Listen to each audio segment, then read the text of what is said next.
One of the ways that we can learn to know God is by learning his names in the original Hebrew. We need to have the right story, because if we don't have the right story about God, then we don't really know who he is. And if we don't know who he is, then we don't know who we are.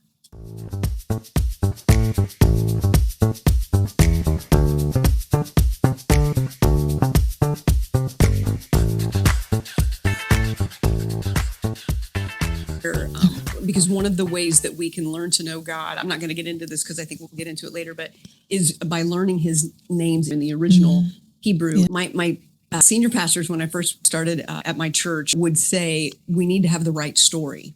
Because if we don't have the right story about God, then we don't really know who he is. And if we don't know who he is, then we don't know who we are.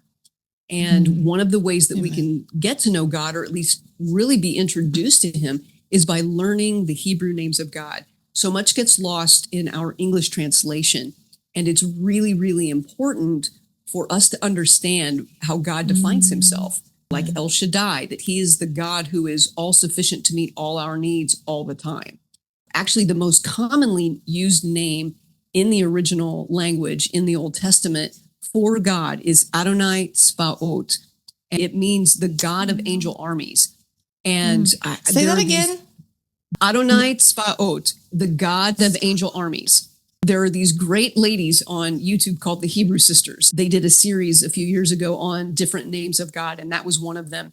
And the one that had studied under the rabbis, she said, what you need to think, because they're Messianic Jews, so they believe in Jesus. And she said, you need to picture Jesus on his white horse with his sword drawn and a myriad of angels behind him, this vast army heading straight for your enemies to take them out. It's the most used name for God in the Old Testament. That speaks to me, because if something is repeated even one time in the Hebrew, it's significant. And I don't remember off the top of my head how many times it is used, but it's the most commonly used name for God.